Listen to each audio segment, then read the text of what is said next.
Hi, everybody. Good afternoon. Good morning, wherever you are based. Welcome to Hotel Tech Academy 101 and a series of 6 online events created and produced by Journey. I'm Stephanie Smith, founder and digital matriarch of Cogwheel Marketing, and I'll be moderating today's panel.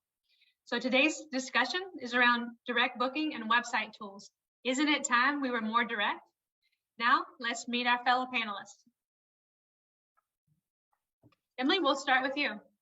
Perfect. Thanks, Stephanie. My name is Emily Millman. I'm the director of e-commerce at Cendyn. My primary focus currently is I oversee a team of project managers who are developing websites for our hotels, but I also have a lot of experience within the marketing and strategy side, specifically focusing on direct bookings. Welcome, Emily. Hicham? Hi. Hey, everybody. This is Hicham, founder of UserGuest. We are a direct booking tool. We help hotel websites boost their revenue through a series of personalized incentives. My background is quite a bit marketing specific, so very happy to be part of this panel with past experience at Expedia, also in marketing and well, performance marketing specifically. Welcome. Fiona? Hi everyone, my name's Fiona. I head up marketing at the Hotels Network. My background's always been in marketing for 25 years, a majority in the hospitality industry, on the OTA side of things, and in the past 10 years on the hotel tech side of things. For those of you who don't know the Hotels Network, we're working with over 16,000 hotels all around the world, helping them with to grow their direct channel, starting first with analytics and benchmarking, and then giving them the tools to act on those insights, and focusing a lot of what we do is around website optimization and conversion optimization, something I'm passionate about. So very excited to be joining the discussion today. We got a lot of differing backgrounds. It's going to be a great discussion. Kent? Hi, everyone. My name is Kent Schnepp. I'm the program director for Cloudbeds Amplify, a program specifically designed to help properties generate more direct bookings. I'm excited to be here. My background is over 20 years of experience working with small independent properties to help them market online. Perfect. And last but not least, Christian? Yeah, hello, good afternoon and good morning, everyone. My name is Christian Lepom. I'm a Chief Operating Officer and Vertical Booking as a title, and Managing Director as a matter of fact. So I'm in charge of the Vertical Booking product, which is a full CRS solution, so Booking Engine, Channel Manager, GDS connection. We are part of Zucchetti Group, which is one of the biggest, also the biggest IT company in Italy. I've been working for the company for more than 7 years now, and previously I've been mainly in charge of distribution and revenue management for hotel groups or representation companies I was working for before joining Vertical Booking. Perfect. Well, this is going to be a great discussion today. So as we get things kicked off, there's been no shortage of discussion around the OTA versus direct booking war. But when we talk about feasibility and hotels that might have smaller marketing budgets, is it possible to win this war? Yes, no, it depends. Let's hear from the panelists if this is a war that can be won. Emily, we'll take it to you. Perfect. So to kick it off, I'd say yes, a small hotel can win, but they do need a defined strategy and a defined target market. That's a good place to start. I would add something specifically to where the war starts. It's really about before we even get to the website, maybe it's the moment to speak just a bit about the acquisition. So how do we get people to the website? And the answer is always yes. I think hotels always have this misconception they cannot compete against Expedia, Booking.com, but there's ways to do it with small budgets even. There's the basics, covering your brand terms on SEM, doing remarketing, a bit of display here and there, or meta. So those are easy wins that hotels usually try to avoid doing, and they let the OTAs invest in this kind of marketing, the acquisition marketing. So, but that's, I think, where the war really starts. That would be a quick win. And then obviously optimizing the website, there's so many things that can be done and creating the good, that proper guest journey. I would say maybe it depends on the definition of war, and maybe there isn't a war, because if we think about an optimized distribution mix, maybe it doesn't have to be 100% direct bookings. So maybe it's not a war, or maybe it's a series of battles. And maybe the first thing, especially if you're a small hotel, that you start by winning the first battle. So take a specific area, see where you can improve. Maybe it's price disparities, whatever it is, and start, especially if you're a small hotel and not a Hilton, that you start by winning some small battles, and then gradually maybe you win the war later down the line. Yeah, I think a lot of people are looking for that one magic bullet to solve all their problems, right? And it's not as simple. Doesn't exist, no. No, the silver bullet doesn't exist. I think Fiona makes actually everybody's made a really good point so far. I mean, strategy is certainly the critical component of this, the foundation. But I really question the concept of a war, right? I think, a healthy property would have a unique, revenue mix that works for their business. And every single property is going to be different, right? Of course, the direct channel is going to be a major component of that. I mean, I think in general, the perception of the direct channel is it's less expensive. Of course, the property owns the guest experience a bit more, can control the guest experience a bit more. And then the property actually owns the guest data to a certain extent, because we all know the OTAs somewhat obfuscate the amount of data that the property has access to. So I think it's a business decision, right? At its core, is like, well, what is the property comfortable with, and what's the performance metrics of the individual property, right? If a property's operating at, let's say, a low occupancy rate, majority of their reservations are coming in through OTAs, well, yeah, direct channel obviously makes sense. Or maybe conversely, they're operating at a high occupancy rate and the revenue mix is 50-50 and they're looking to maximize profits. Well, yeah, then more emphasis should be on the direct channel. But back to your original question, Stephanie, I do think, yeah, it can be won. It takes hard work, right? There is no silver bullet to this. It takes a concrete strategy, and it takes management day in and day out, and a lot of education. And unfortunately, the smaller properties, we all know this. Typically none of these properties got into their business to become digital marketing experts, right? Or to become conversion optimization experts. They're focused on guest experience and managing their business and doing all these other things. And so it's a difficult proposition for them. And I think it's up to us as let's call it industry leaders or industry thought leadership to provide them with the knowledge that they need in order to make educated decisions about how to influence the direct channel and what they need to do. Christian, something you want to add there, or what do you think? I mean, I totally agree with Fiona that I don't think it's a war, right? You have to see your mix, you have to keep the balance, and of course, smaller properties have to look to, from my point of view, to increase the direct bookings, because often we see they depend too much on OTAs from my side.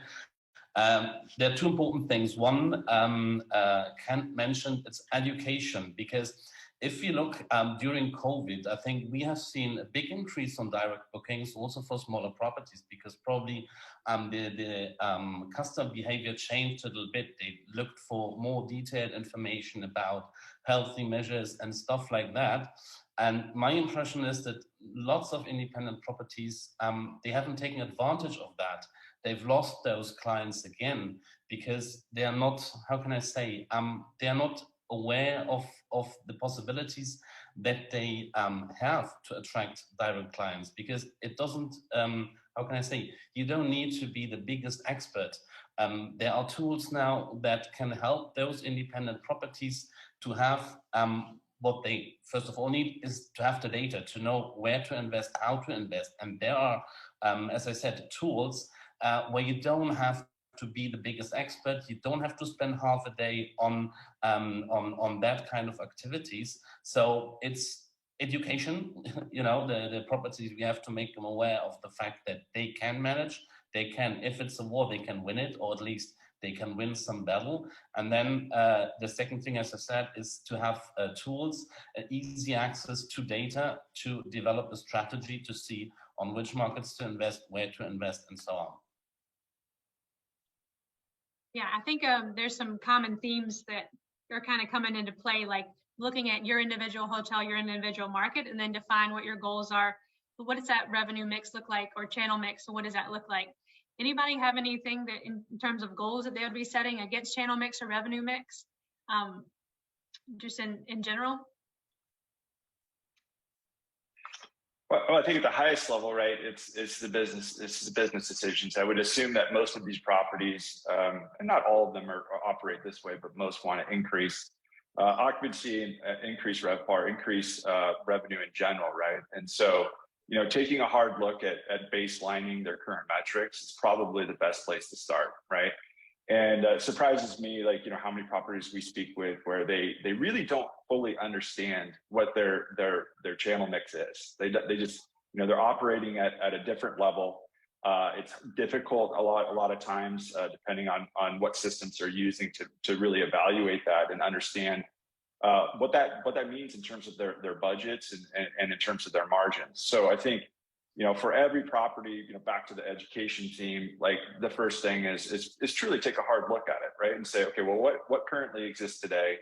And then setting goals around that, right? I mean, it's all about incremental gains. I think we all know that in this industry, and especially direct bookings. You know, how do I make small adjustments now that lead to that snowball effect that's going to improve my direct channel as much as possible? And then, you know, once you understand what it is what your goals are, then it's starting to formulate that plan. You know, where do I need to position my marketing budgets? What's my budget breakdown in terms of activities? You know, how much do I want to funnel into, let's say, Meta, for example? How much do I want to funnel into SEM, retargeting, whatever it may be, right? All of those pieces come into play. And you can start to model out, and to Christian's point, I mean, there's a lot of tools out there that allow us to get, you know, to understand what those models look like and what potential outcomes are. Yeah, I think taking that baseline analysis is obviously a good place to start. Where are you and where are you trying to go from there? Fiona, anything? I think this is probably speaks to, do you have anything you want to add there? Yeah, we're very strong believers of starting with the analytics, understanding how you're performing. I mean, when it comes to the direct channel, I would say obviously Google Analytics. It's free for hoteliers to use. There's incredible information that they can get from that, and to really drill down and understand every stage of the conversion funnel on their website.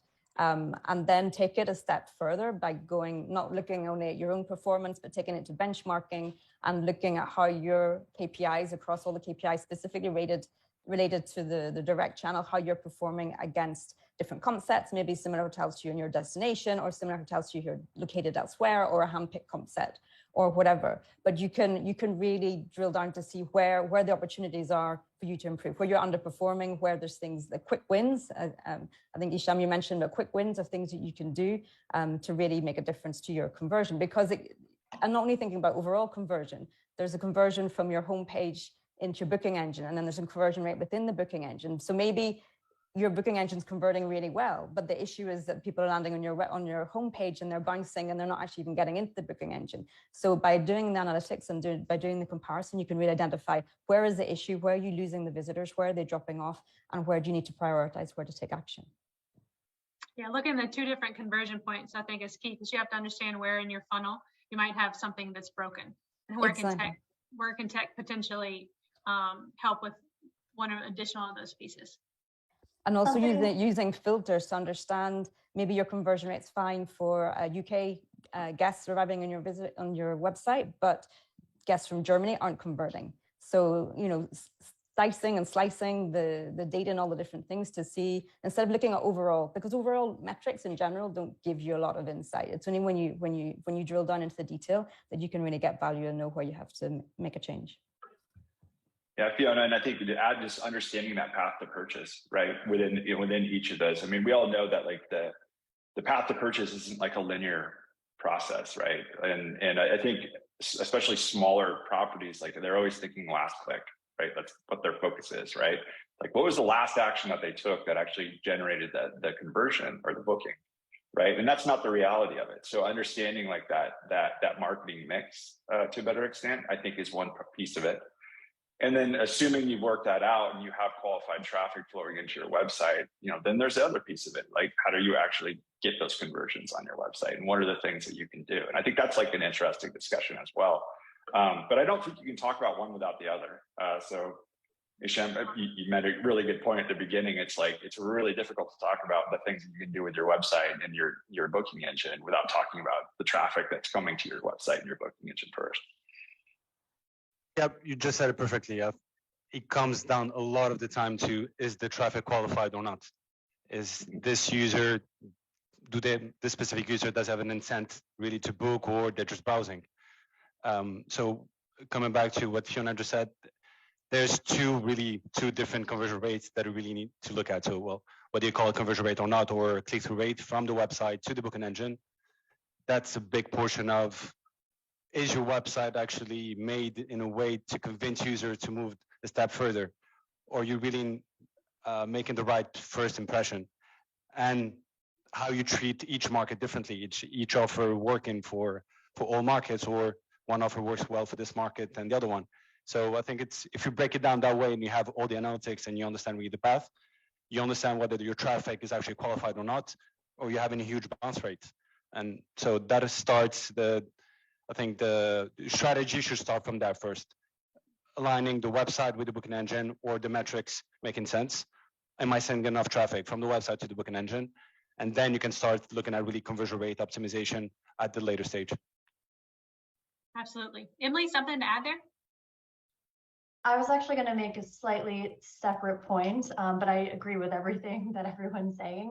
As it relates to the booking or the utilizing OTAs as well as direct bookings, I think Fiona made a point that almost every hotel is going to need to have a combination of both. And from a digital marketing perspective, we tend to look at the blended conversion rate. So, or the blended return. So of course, direct bookings, you're going to have a high return. That's the ultimate goal there, versus a OTA booking is going to have a lower return because of the commission. But a hotel should set a goal of what their blended return will look like. And that's going to help define what that overall business goal is. How much inventory would you want to give to the OTAs versus how much are you going to try to get via your direct booking channel? Absolutely. So we've had a lot of conversations around looking at that entire customer journey and how that it's not quite as cut and dry as we might sometimes simplify it or try to make it, with all the different touch points that people might have throughout that journey. But the next question, what is the buyer psychology at the time of arrival on your website? We talked about, I think Hicham talked about first impressions, but what experience should they get? What does that impression look like, that first impression? And then how do you increase your direct booking conversion rate once they're there? And looking at those different conversion rates, what can we do? What are those small wins that we can look at to try to increase that incrementally over time? I think a good place to start is really to understand the psychology of the purchasing process, right? And I think of it in three buckets, right? At the very top of the funnel, you have that dreaming phase. And I think that happens regardless of the type of traveler, right? Business or leisure or whatever it is. But you're in that process where you're starting to think about, okay, well, I want to go on vacation. I'm imagining myself in this location. And that impacts the website, right? So we'll get to that in just a minute. But the second phase is that consideration and research phase, where they're starting to think about, where would I want to stay, right? What would be the things to do, all of those components. And then the third phase is obviously the transactional phase. And that's where they get into the nitty gritty of looking at maybe reviews, maybe they're looking at the actual rates, they're looking at availability. And so when you think about it through that lens, right, the website becomes, and your booking engine obviously become critical components of that. And for our customers or anyone we work with, like, the first thing I think about is creating a website experience that tells the property story and enables the individual traveler to be able to imagine themselves staying there, right? I think that's a critical piece to the equation. And we can take technical aspects in there, like all the website stuff that we all live in and all the things that need to be there. But if you miss the mark on really understanding who your ideal guest is, and what they want to see and how we can imagine them and create an emotional response with the website, I think you're missing the mark, and it becomes a bit more difficult. So I'll leave it at that, but I think there's a creative element to this that is often overlooked, and it's not just about pretty pictures. It's about getting that emotional connection and helping the customer or the guest imagine themselves staying at the property. Yeah, and creative can be so subjective. What were you going to say, Emily? I agree with Ken completely. I think the experience the user gets when they get onto the website should really be defined by what stage they are within the travel purchase funnel. I think also where they come from. So a website, of course, the ultimate goal should be to convert booking, but it has a lot of other secondary goals. Maybe they want to make a reservation for a spa appointment or for a restaurant to see menus. So if a user is coming to the website via a different channel, the content that they're looking for when they get there is going to be different than someone who's maybe in the dreaming stage. They just want to see videos and pretty pictures. So really understanding who your guest is, where they're coming from, and what point of the process they are in planning their channel or their stay will really depend on what they should be served on the website. And I think a key point of that is personalization on the website. We're all used to, Amazon and Netflix and having curated content specifically for us. And that is really how hotel websites should be evolving. Yeah, I 100% agree on that. That's definitely an area that we've seen has given really good results and big impacts on the conversion rate. When I think about a visitor arriving on the website, I sort of think that in their mind, they're probably trying to answer, no matter whether, whatever reason they're traveling for, there's probably 4 questions that they're trying to answer. So that is this the right hotel? Like, have I landed in a good hotel? And things like reviews obviously are critical for that. But is it the right hotel for me, for my needs? And also, it's not I wouldn't think of the profile of because I'm a person, but if I'm traveling to a hotel next week to stay at a conference for work, or if I'm traveling at the weekend with my kids, my needs are totally different. So my needs in terms of Fiona Gillen, it's not something static. It totally depends on each specific trip.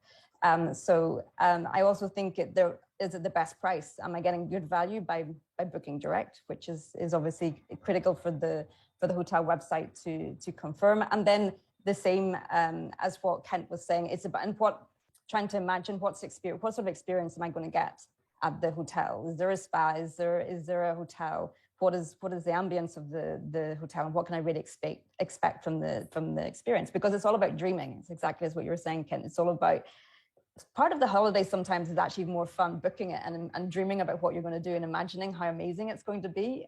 And that I think that's it's the creative side of things that has to be communicated as well. Yeah, Christian, you want to have something you want to add there? Yeah, I mean, I totally agree with you. And the challenge probably is really to present something custom to the client. So to understand where is he coming from, what is he looking for, and then based on what the expectations are, showing what he's looking for, which is easy to say, probably more difficult to do. But I think this is it's probably not yet reality, but this should be or will be the future. So even with artificial intelligence or whatever technology we can use, this is where I think we should go to, both on the website and then on the booking engine, of course, same thing. So be able to offer what the customer is expecting. I know it sounds nice, but I think this is really where we are going to, and there are companies and tools that are working on that. I don't have much direct experience, but that's certainly a very interesting thing we're going to. Then coming to the smaller hotels, sometimes we can even start with the easier things. I would say sometimes if you look around on certain websites, it's kind of astonishing. They are trying to tell a nice story, but then if you want to book, you don't know where to click. It's a very, very stupid thing. So that's why I say education is very important. It's not, I mean, I often do searches. I'm traveling a lot, and I often look what is, for example, what are the OTAs telling about this property? What is the property telling me? How can I book? And this, as I say, for smaller properties, it's sometimes it's a pity, but it's really how can I say? Yeah, education that we have to do probably with the properties in order to make them work better. And then yeah, that's it basically. I think Christian, that's it. Oh, go ahead. Sorry. I think the education piece is key, especially talking about what we talked about earlier, like understanding your target market, not being all things to all people, right? So, Hicham, what would you like to add there? Well, just maybe a slightly different approach. Like, well, if you look at it from a very pragmatic way, when we think about the booking journey, the classic booking journey, the user would most likely go to Booking, go to Expedia, go for the destination first. So I'm going to London. This is the area that I want to stay in. Or it could be a remote destination. It could be Bali, it could be Bangkok, it could be anything. And then after shortlisting a few properties, then you start looking, you find yourself on the website. And if you look at it from that's what I mean, to be very pragmatic is, they've shortlisted a few hotels and then they visit that hotel website. That first impression is everything. Is what are we trying to achieve at that specific moment? Is you've said it perfectly. We need to personalize as much as possible that experience and show them something they're looking for on one side, but also we need to show that, well, they get a better deal by booking direct. And that first impression is everything. Is a lot of people do think that the non-industry people, I would say, think they get a better deal at Expedia and Booking. So just whether it's the loyalty programs, Genius, whatever it is. So it's that unique chance that you have to show the user, the first-time visitor, hey, actually, well, if you book with me, you get X, Y, and Z, you get a free benefits, or you get this, or free upgrade, and I can personalize a bit more your experience. So the combination of those two things, that's how you can really push, I think, users so you make it to the next stage. And maybe they didn't consider you at that point as a booking option. Maybe people, and I think it's a very valid point that Emily made as well. Well, people do visit the website for other reasons. They want to double check, well, the address or see more pictures, making sure that they're making the right decision and they're going for the right hotel. If one hotel is a better website than the other, maybe you go for hotel A rather than B. But there's that specific first impression and making sure that you convincing them right then. I think it's a very strong, can have a strong impact on your bookings. I think you make a good point about the psychology related to what people think about, like, can I get a better deal on the OTAs because they're marketing dollars. When you look at a small individual hotel versus, the type of, commercials you've seen with Booking, like how do you compete against that? And understanding that piece of psychology is certainly key. And if I can add, then sorry. Go ahead. Yeah. Go ahead, Christian. I mean, once you got that client because you're saying, okay, you have the benefits, better price, you book here, then you have to be, how can I say, during the booking process, once he goes on the booking engine, then you have to be very clear with what you're offering, because this is another thing I can see that sometimes it's not really clear if I have the same services that I would have booking on an OTA, to have the same cancellation policies as I have. So this is another thing which looks quite simple, but I always do that kind of check when I book around, and it's really astonishing that there's still so many situations where you're not fully clear if the offer you get there, even if it's a lower price, is really the same as you have on the OTAs in terms of conditions, services included, and stuff like that. So in terms of experience, coming back to the question, when we are in the booking process, then it should be very, very straightforward for the client. I see a lot of nodding of heads about communicating those policies. Everyone seems to have felt that pain, probably personally as well. Fiona, what were you going to say? I was just going to say, in terms of personalization, when they arrive, there's some really simple things you can do. Probably two of the easiest ones is based on you've got all different sources of different types of traffic arriving on your website. So based on where that traffic's coming from, you can show them a welcoming message, something that's relevant to them. So if it's somebody landing from Instagram, have a message that's saying, we love our Instagram followers, something exclusive for you, a glass of wine whenever you arrive, or whatever it is you want to offer them, but something that makes them feel special. So anything to do with if it's whether it's the first time they visit your website or if they're a returning visitor to your website, oh, fantastic to see you back. And if they're back the second time, you can maybe assume that there's more chance now they're ready to book, and maybe give an extra 5% discount or something extra to help them nudge them towards that confirmation. So, but in addition, I think what's really important, and it sort of goes back to the point I was saying about I'm Fiona, but I could have different needs depending on the type of trip I'm booking, is what they're searching for. So if they're searching on the website and they say a double room with 2 kids, you can assume it's a family. So why not tell them about your family? You've got kids clubs, or you offer kids have breakfast for free, or you have babysitting services, or whatever it is. But if somebody's searching for a single room, then you're obviously the last thing you want to do is show them that you've got kids running around your hotel. So based on, the searches are critical. And is it a last minute search? Are they looking for Saturday night? We'll show them a last minute offer. Or are they looking at Christmas dates? We'll then show them these wonderful Christmas packages you have. So I think there's two of the simple areas to do is based on the source where they're coming from, that you personalize it. And then above all, based on what they're searching for, that you show them relevant messages so that they think, okay, I've come to the right place. This is where I should be. This is where I need to stay. As a quick reminder, we are recording this live, but I do want to give a shout out to Mehmet. He said, thanks for everybody on the panel for joining and sharing your insights. I think it's been a good discussion, but just a quick reminder that you can ask questions and we'll try to get to those throughout the rest of the event. So drop those in the chat if you have any specific questions that you want to ask anybody that's sitting on the panel today. So before we move on to that last question, I do want to ask, we've talked a lot about personalization. I think even Christian mentioned it. If you're a smaller hotel with a smaller budget, is that personalization journey, being able to personalize that content, whether it's about dynamic content, is that realistic? And today, do we have more low-hanging fruit where you should be focused with in the short term? I feel like there's still this wide gamut of type of different experiences that we can put out there. Just like everybody really quick say yes or no, is like personalization, is it here for every hotel? Is it realistic for a hotel that's, a smaller independent hotel that doesn't have a breadth of service, but a breadth of money to spend, I guess you can say, on a fancy new website?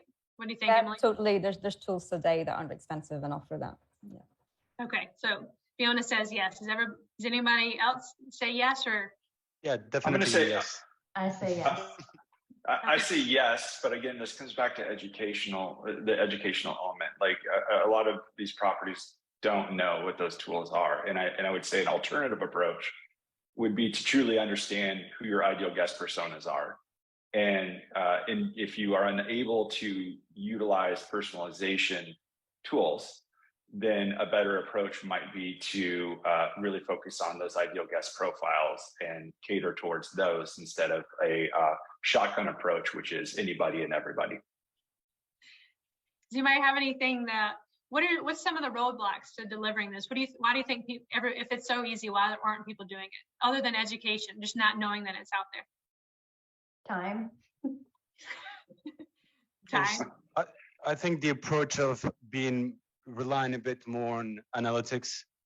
I think there's a lot of decisions being made just by following a bit the norm, but each hotel can really focus on what's personalization really. So you can focus on just 2 things, your top market, your top 2 markets, and personalize that experience for just those specific markets, the ones that really move the needle for you. So I think that's available for everybody, just having access to the right analytics and making really decisions based on what you're seeing, based on numbers. To add on to what I said, I think time is a big thing because there are so many tools out there. So it's understanding what's the right tool, what's the cost barrier to entry. Once you have the tool, you have to implement the tool. And then beyond that, it really comes down to the strategy. So understanding how can personalization affect or help your goals, what are your customer segments, and then actually implementing that strategy. So it is relatively, there's a lot of steps that go into it. So I think time and education, as we've all been saying, are the biggest components. But I think what we can tell the hoteliers compared to a few years ago, it's probably easier to have access to the data in a simpler way. You know, you don't have to be the super expert in everything. There are tools and there are more integrations, so you may not have to go into 10 different systems to pick something from here, something from there, because the integrations between the different systems, and we're all doing, let's say, different pieces of that whole, business for the hotels. And so this is something that we should make them understand. It still takes time, of course, to work on that, but it's much easier than it was a few years ago because of the integrations we have and the aggregation of probably of information, which is better than it was. At least, I mean, I was working 10 years ago in the hotel group. I think it's much different nowadays compared to that time. Definitely, I think you mentioned. Sorry, you mentioned one of the blockers could be, no budget. But if it's a small hotel and they focus on conversion instead of spending more on their marketing acquisition campaigns, they can even reduce their marketing acquisition campaigns. And if they improve the conversion rate, then they're going to generate more revenue. So if you're implementing these tools that can easily increase conversion rate by 20%, 30%, 40%, and they're maintaining their marketing budget, they're not spending any more, then the increment revenue they're getting from that additional conversion rate, more than covers 10 times, 20 times what the cost of the tool is. So I don't think we should look at what a tool costs. I think we should look at the return on investment of using that. I think we also have to understand too, though, that a lot of these properties aren't aware. Think about technology and marketing stacks, right? Do you have a partner? Do you have somebody out there that actually has access to these tools? Because individual owner operators, a lot of times on these smaller properties, they're not they don't have that access, right? And so that's another, I think, challenge when it comes to education, is just making sure that they know what is available out there, and maybe that they don't need to be putting so much effort into it, or they've tried to go down the path of doing it themselves. And the reality is that's a point of diminishing returns. It's not going to ultimately be a long-term solution that's effective for them. So I think having a technology and marketing partner / platform / provider that is knowledgeable in these things and has access to set this stuff up in a simple way is probably critical to the success of these properties. So I said I might ask this question, and somebody's going to roll their eyes. When we talk about educating the client, there was a recent article that said that the conversion rate, and I think this was when you think about the conversion of going from website to booking engine, was only 2.2%.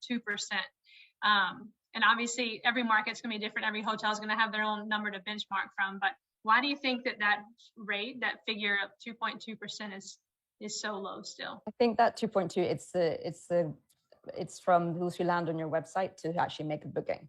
Because combining the two. Yeah, combining the total conversion rate. But we're seeing that regularly.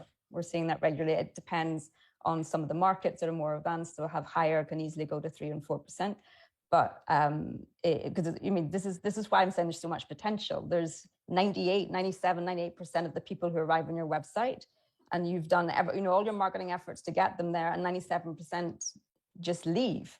So this is, we're talking, especially for smaller properties who don't have the budget, by just focusing on the conversion rate, analyzing every single step of that, and seeing what the little improvements you can do to win each battle, then there's huge potential for increased revenue that would make a real difference to their profitability. And just moving it from 2 to 3 is a very, very big number, even though 1%, moving 50% more revenue. Small number. It's a pretty big number when you think about it, what it can mean to your potential revenue impact. Totally. Anybody else have thoughts on the 2% number, or should we just throw it out the window? Well, there's another. Go ahead. Yeah, sorry, Ken. Thanks. There's another figure that we also discuss quite a bit, is that bounce rate. So how many people actually just leave the website and never make it to the next stage?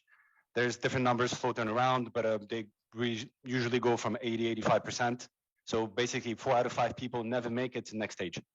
So that's a huge number. So that impacts as much your, well, just increasing that number from 20, so basically 20% make it to the next stage, increasing that number to 30%, that makes a huge difference as well. So that's just a step. Well, if you look at it as a conversion step, just before making to the booking engine.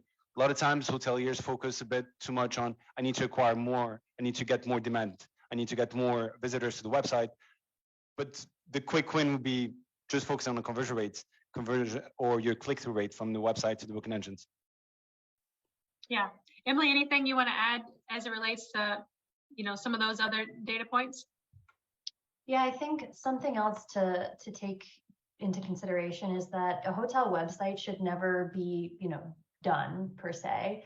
We always want to take a look at what's going on with the website and where we could potentially increase or where we could optimize. Just like Fiona said, small changes to the site could have positive increase in that overall conversion rate, which is going to positively affect your bottom line. So I know we've been talking about some technologies as it relates to personalization, but also testing on your hotel website, A/B testing, multivariant testing is huge. And even something like changing your button color or changing book now to check availability, something like that tested across, a period of time can make huge differences.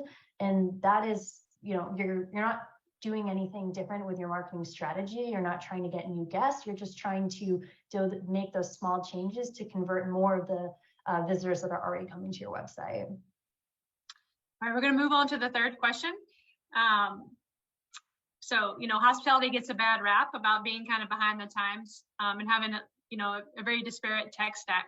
So as we look into the future, how will direct booking and website technology evolve in the next 5 years? And Christian, we'll go to you first.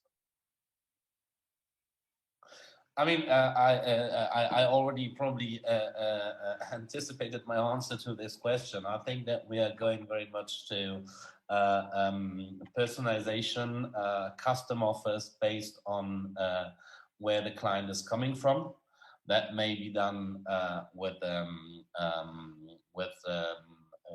artificial intelligence at a certain point through a good CRM, but I think that's the point. And more, I don't know the numbers now, and probably more and more will be just on the mobile. Often when we look, and probably even the hotels, when we look at how's our website working, how's the booking engine, we are used, probably we are working on the, let's say, on the other side. We are still quite used, to look at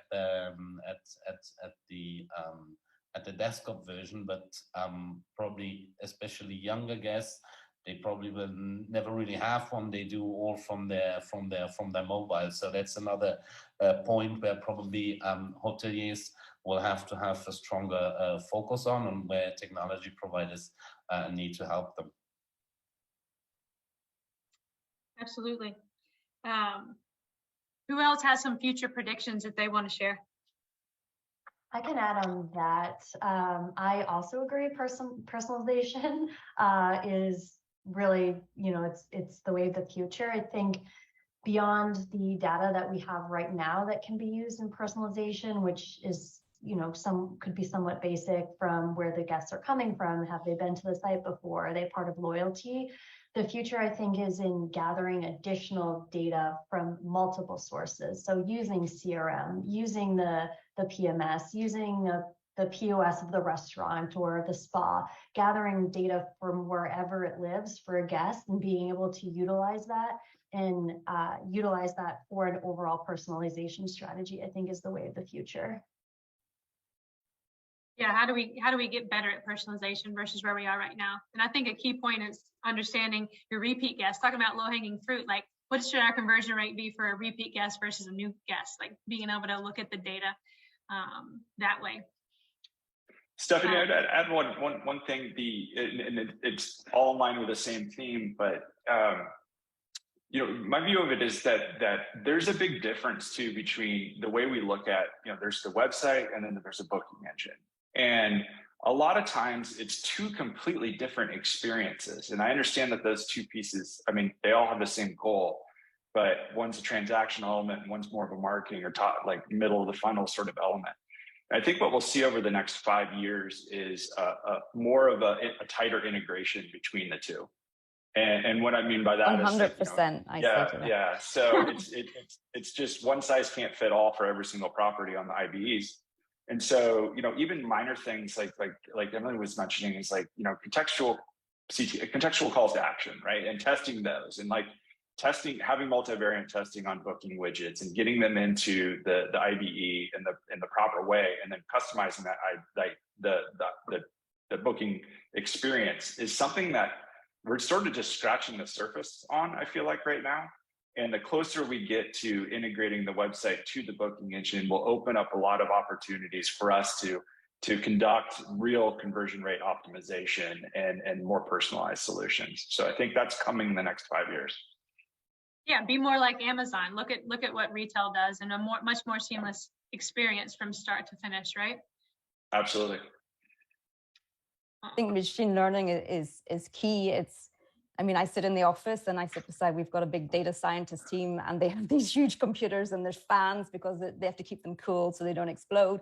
And they're constantly building their algorithms. But it sort of seems slightly futuristic, but it isn't. We've lots of hotels we work with already using it. And so the algorithms are these black boxes that take into consideration so many data points that the human brain can't compute and can't. This is why it's machine learning, and based on that, it just opens so many opportunities. There's things about so taking the sort of segmentation further. It can be based on purchase intent. So the algorithm can tell this person based on where they're coming from, how they're navigating, what they're doing on the website, can show, is there a very low probability they're going to book a room today, or is there a very high probability? And if there's a very low probability that they're going to book a room, well, then you probably need to give them an incentive, some sort of extra gift or a discount in order to get them to confirm that booking, because otherwise they're going to just bounce, as you said, Hicham, and not make their booking. On the opposite side, if there's a very high probability, if the algorithm detects that there's a very high probability that they're going to convert, the last thing you want to do is show them a discount that's going to, eat into your ADR, etc. And it's the opposite. These people are going to book, so you want to show them your suites and you want to upsell them whatever you can to get extra money from that total booking value. So, these are things that are already being used today, but there's so much more potential. I think we're only on the tip of the iceberg of what can be done in terms of machine learning and algorithm. And talking about the tip of the iceberg, I did an interview last week around the metaverse. And I think it's sort of a buzzword at the minute. People are talking about it, but nobody really understands what it really is or how it could be applied to hospitality. But I think I was interviewing as sort of an expert in the field, Simone Puerto, who is totally passionate about this, and this has been his life for the X number of last months.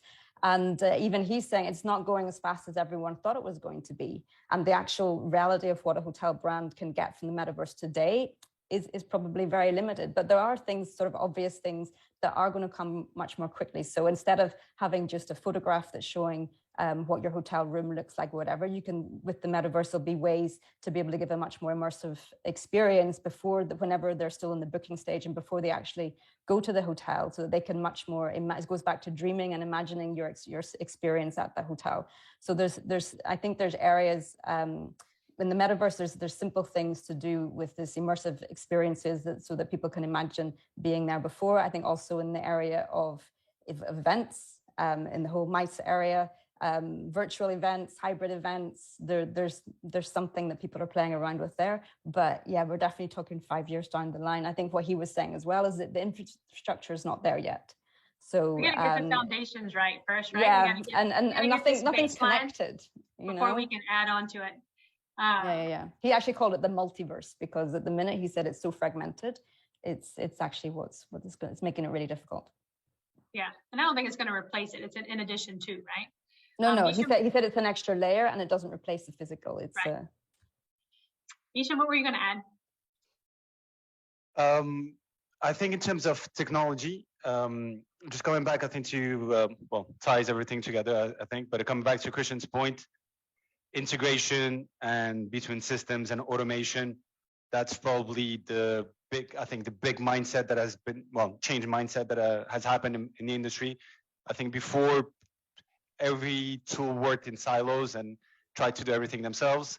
But I think now tools are coming together. All the tech stack, I think moving forward, every single tech provider will try to integrate with as many tools as possible. And the automation, the integration would allow for extreme high level of hyper personalization and would allow to create much better guest experience if you have everything tied up together. Your CRM, your PMS, your direct booking tool, website, and IB in one. I think that's that integration and automation between the systems would allow this to happen. I have a question in terms of, so we talked about like changing that booking engine experience, integrating our tech stack, things like that. Is there an opportunity to bypass traditional booking engines, like either through mobile apps or through social connectivity to give guests more options than just pushing them through website to booking engine, that traditional funnel approach? And who needs to lead that charge, you think, that technology charge? I've read quite a few articles on it recently. It's definitely becoming more, not mainstream, but it's being investigated. And maybe it should be the booking engines themselves that lead that charge forward and adapt to the way. I mean, you mentioned mobile. We're seeing in most hotels over 50% of the traffic is now coming from mobile. So they've actually got more mobile visitors than that. So we have to adapt to the way the new generation are behaving and the way they're searching for the hotels and the way they're booking their properties. And I would definitely suggest investing some time in investigating that area more. Well, I think a lot of people have some... tried. Yeah, sorry. Go for it, Kent. No, after you. I think quite a few have tried. If you look at it, just to give an example, so booking on Google, book on TripAdvisor, those both have failed. So they tried, it's much better user experience. They can do things 100 times better than booking engines. And they can do it on mobile, on desktop, you name it. But at the end of the day, who owns then the guest support? And nobody wants to own that part. So you're not going to pick up the phone and call Instagram. My room is fully booked. What do I do? They cancel my booking. What do I do? So that I think there's a big problem in terms of the approach, either from a commercial. When Google does it, TripAdvisor, they want to become an OTA. So they want to own that customer journey and they want to charge the hotel the commission. And that's what then they can justify the support. So I think that's the model. Nobody has, I think, figured out the right model to facilitate this without having to deal with the customer support that comes with it. Hicham, that's a really good point. And I think, you can almost break this into two parts. Like, and one part of this is already happening, which is, I think that a lot of Google in particular is trying to insert a layer where we're bypassing the customer's website, right? I mean, we all know Google Hotel Ads and the model behind that and what they're doing with the Google business profiles for the hospitality industry. And it's another layer that sits on top of it. And really the guest experience is happening there, or at least that research phase is happening there, and then pushing them out to the IBE from there. And so that's already happening, right? I think that's going to progress for the next through the next 5 years. But when it gets down to that transactional piece, the mechanisms of the actual making the reservation may change. We're seeing some of that with like messaging services or things where it's just a different mechanism for capturing the reservation. But I think the more interesting part is really what the market's doing right now that kind of in a lot of ways makes the website a little bit less important. And I think that will be a trend that continues again in the near future. A lot of interesting perspectives. I mean, when we look at the tech stack within hotels, is there anything that's broken that needs to be thrown by the wayside, that needs to kind of, be broken into pieces or start over to help accelerate technology within hotels? Well, legacy PMSs. How about just the concept? Yeah, but how about just the concept of PMS? Like, it's so fragmented. It's like PMS, website, IBE, CRM, like there's all these like disparate, like different parts, right? But it should just be a hotel management system. Like that's the way I look at it. And it should be one thing that works together in conjunction with each other and allows you to have this flexibility and do the personalization and do the testing that you need across the whole platform. So I think that's changing a tremendous amount. And I think we need to move more towards that type of a discussion than individual pieces of the puzzle. The other approach to that would be to have the experts in each area, and then it's all about integration so that they're really Sure. easily integrated, because it's quite difficult to be a master of all trades, you know. And maybe the other option is to go where you have specialists in all the different areas, but the key is they're perfectly seamlessly integrated, but they keep their speciality.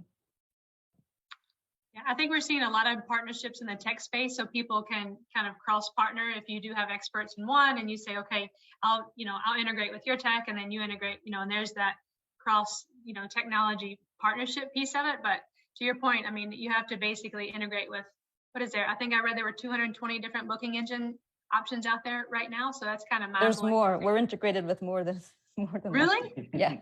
Yeah.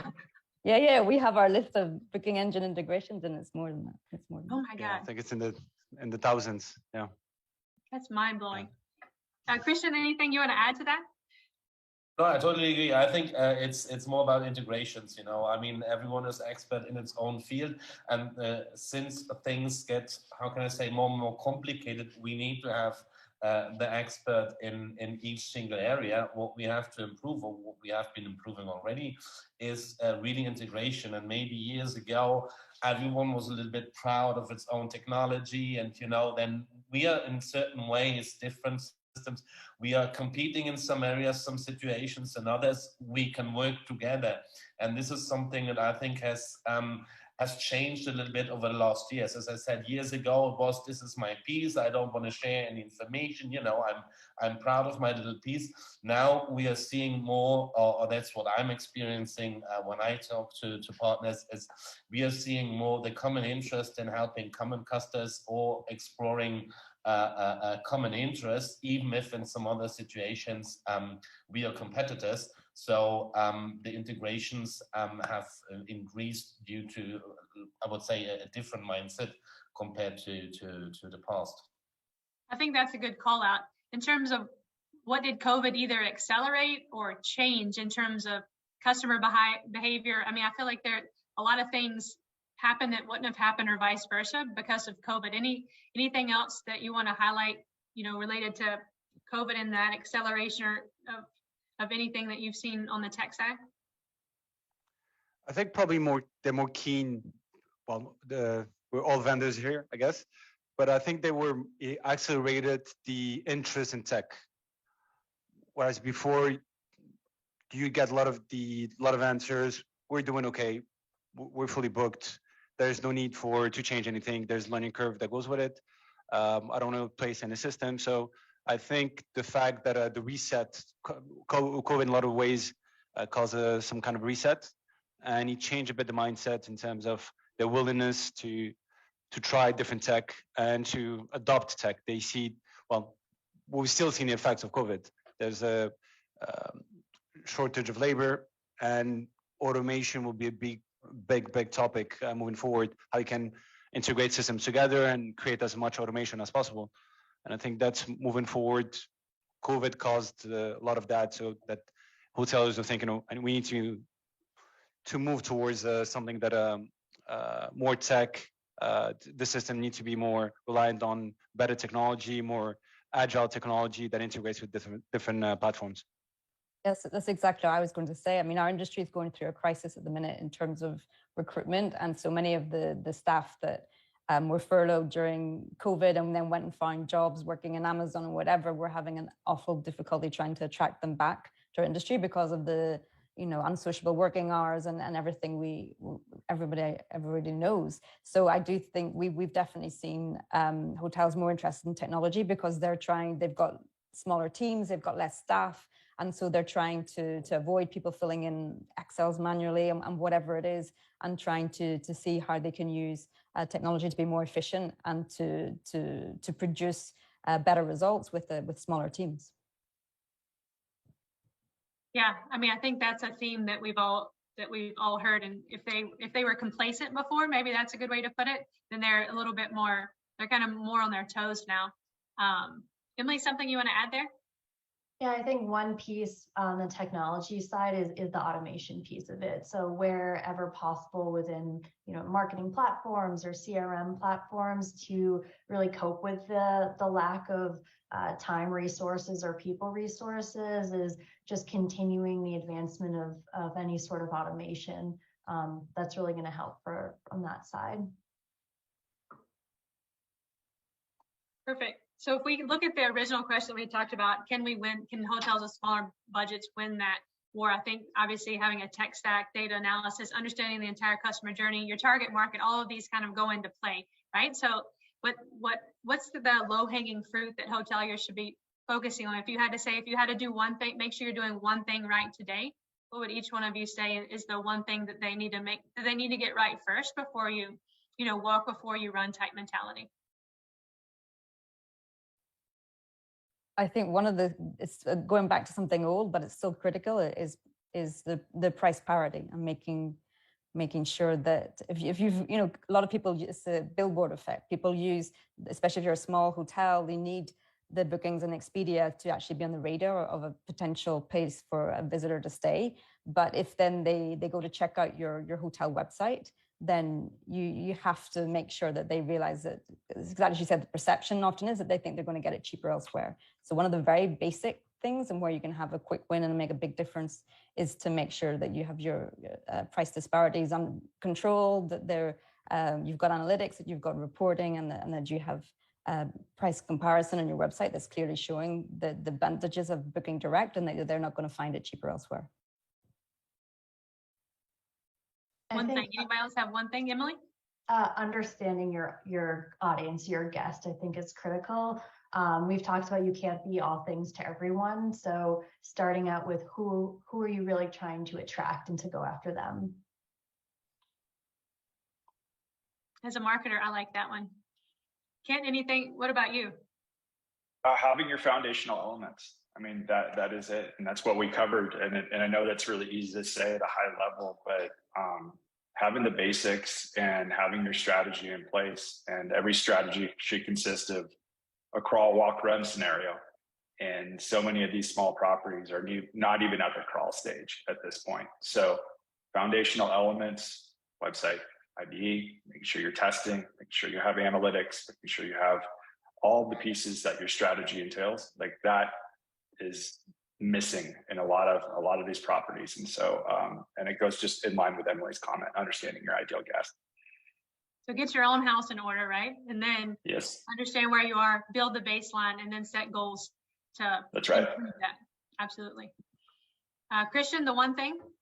Yeah, no, just, I mean, I would say awareness, I mean, we were talking about, or we started asking if smaller properties can win the war or not. I don't think it's a war, but they have to be aware that they have possibilities to do their direct business without saying, I want to replace my OTA bookings, which is impossible. But so, being aware that with the tools that they have now, with the integrations, automations, they can do it even if they don't have a person working full-time on these aspects of the direct bookings, which include different pieces. It makes a lot of sense. Hicham? Well, you guys have said it all already. But I would say, yeah, just understanding who books, focusing really, if you don't have time, just putting the effort on that one market that actually does drive bookings to you, understanding who books you direct. So not how you get the bookings in general, but specifically to your website, who actually makes it to your website. And that comes down to, and I would say, just read the basics. And then once you understand who books you direct, then you can start coming up with the right strategy. And if I can add something, maybe a very, very stupid thing, and it's nothing to do with technology, but start the guys at the reception, which have the first contact when the client arrives, just asking them questions. Why have you chosen our hotel? This is something that probably most properties do not do. At least when I go somewhere, no one really asks me, why have you chosen this hotel or not someone else? this would help, and there you don't need technology. It's a little bit of the mindset. That's why I'm saying you just have to be aware that you can do it, and it can be simple things, simple steps. So now we have been talking about so many systems. I don't want to confuse hoteliers with a clear, let's say 4 or 5 steps on things they have to look at. They can go in the right direction. Then the more they see that there are results, the more they will be happy to learn more and invest more in that. That's what I think. I love that. Just understanding who your current guests, why do they choose you, and being able to compound upon that and use that within your, future funneling tactics. So great discussion, everybody. As we kind of wrap things up, why doesn't everybody, we'll go around the room and just say if there's any other kind of final takeaways that you want to make sure as we pull it all together, understanding the entire journey, understanding how our tech stack comes into play, and then trying to integrate all of this in the future to win the war against OTAs. So Emily, any final thoughts as we wrap things up? I guess just to kind of reiterate my point there, one of the biggest things, and we've all kind of mentioned it, is the analytics piece. Really being able to go back to that foundation and understand the data. That's how you're going to understand who your guest is, where they're coming from, how you can help them convert through the funnel. So that, I think, is one of the biggest fundamental pieces, is making sure that that is something that you have access to and that you understand. And that's really going to be able to drive everything moving forward. Analytics, yeah. Hicham, final thoughts? Well, to wrap up, I would say for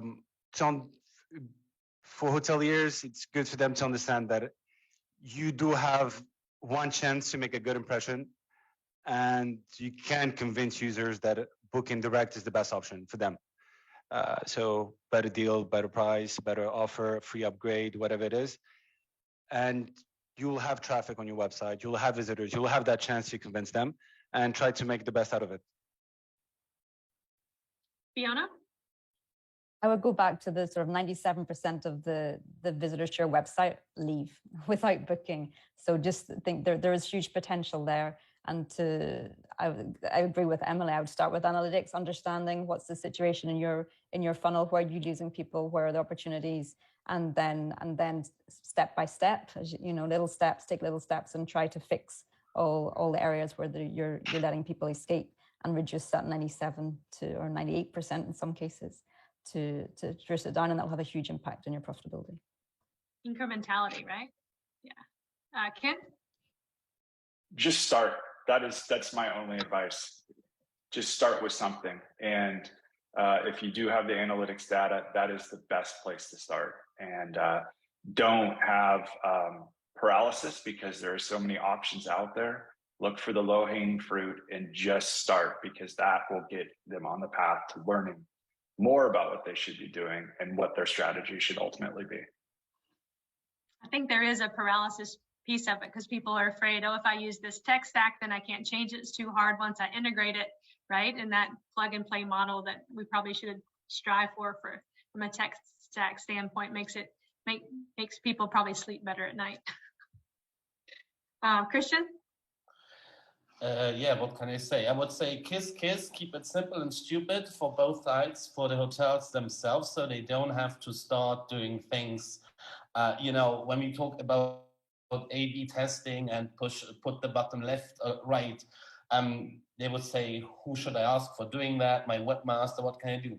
I would just ask your grandma to do some things, someone older to see if it's difficult or not. I mean, you can just start with something, even if it's not technology. Once you understand that it's a stupid thing, then you can look at doing that in an automated way and work on that. And the same when you present yourself to the customer, keep it quite straightforward and simple. Apart the first impression, the experience, but if you want to bring him the client to book direct, then you have to make it very, as I said, clear, simple, straightforward.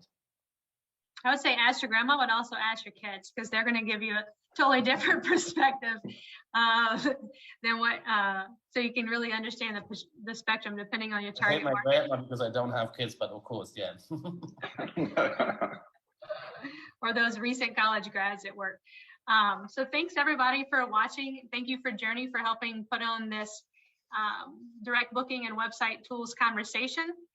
Isn't it time that we were more direct? Thank you to all the panelists.